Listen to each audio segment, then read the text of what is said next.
From the Opopco Studios in Oklahoma City, you're watching the Press Row. I'm Jenny Carlson here with Mike Sherman. He's in for the Vacationing Barry Trammell. We're going to do We Pick 'em this week. It's heavy on the Thunder and the schedule that's just been released.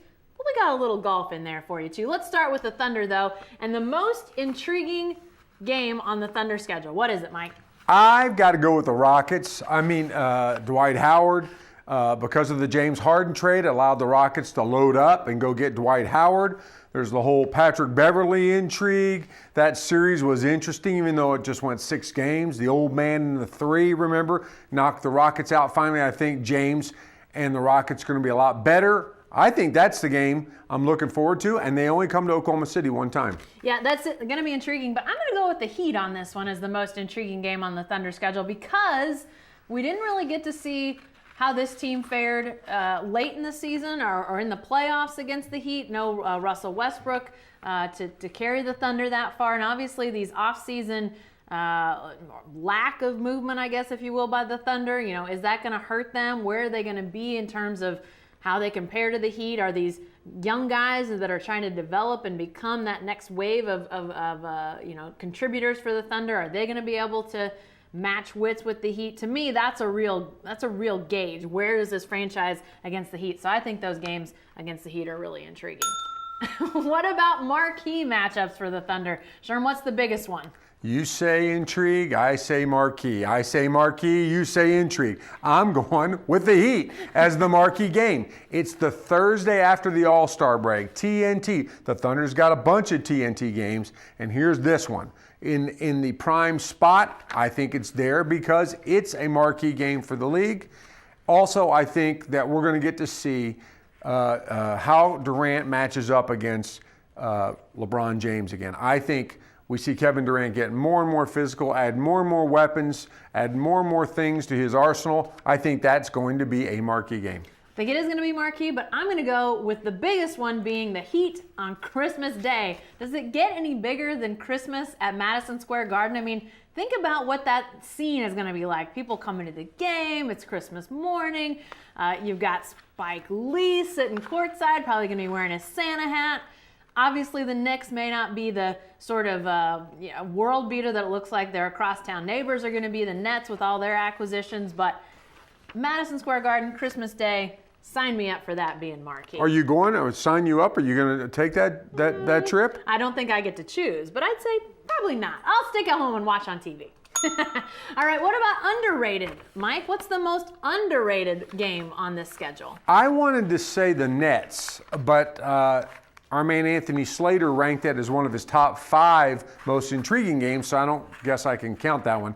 I'm going with Derrick Rose and the Bulls. The games against the Bulls game here, I believe it's kind of early in the season in December, which I was looking at the schedule. That's a big one. I think that's another TNT game. I really think the Bulls have been forgotten about. Derrick Rose has been forgotten about. Even though that omnipresent Adidas commercial where the whole town was coming back to life, I think finally he's going to make it onto the court. Finally, him and Russell Westbrook will be doing somewhere other than a California high school gymnasium. I think this is a great test for Russ, a coming back party for Derrick Rose.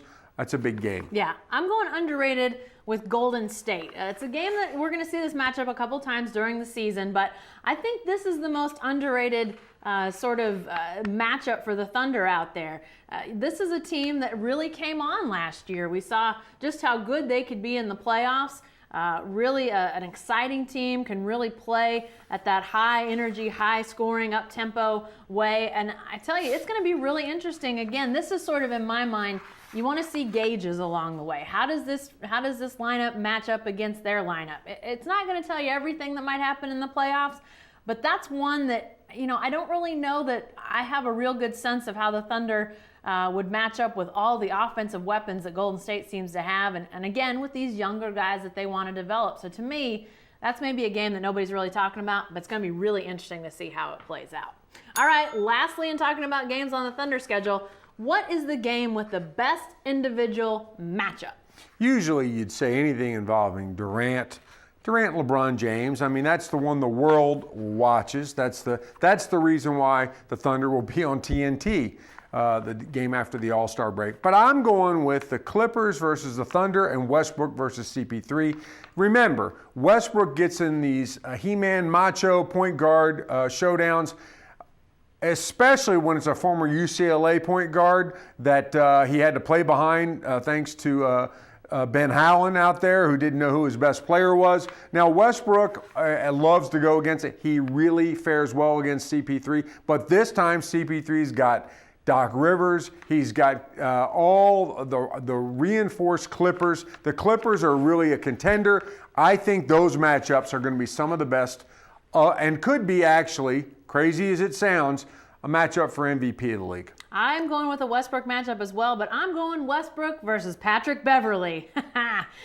Lots about the Rockets that is going to be interesting when the Thunder goes against them, but nothing is more interesting than the Westbrook-Beverley matchup. You know, Mike, you mentioned the way Westbrook sort of gets into this me against the world mode sometimes when it comes to individual matchups. Well, I don't know if there's any time during the season he's going to be more me against the world than when Patrick Beverley is on the other side. To me, anytime they're going to match up is going to be great theater from here on out. That one's got a little Tanya Harding, Nancy Kerrigan, why me, why now? Yeah. I don't know, that'll be fun. It will be fun. All right, we can't talk all Thunder when we've got a major championship in the golfing world going on. So PGA Championship, who you got in this one, Mike? Oh, geez. Well, listen, I usually pick somebody who doesn't make the cut. I'm picking somebody who, as of the taping of this segment, had not even teed off yet, so I know they haven't blown it. I'm going with Phil Mickelson. 66 in the final round of the British Open.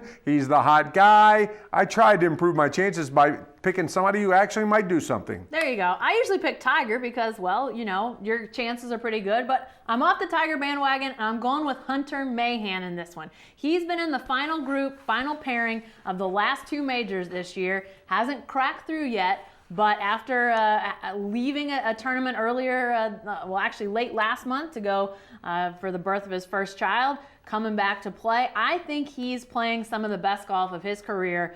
I like Hunter Mahan to cap off an amazing couple of weeks of that first child and a first major. I like Hunter Mahan to win the PGA. Hey, be sure to stay with the best coverage team anywhere at newsok.com and every day in the Oklahoman.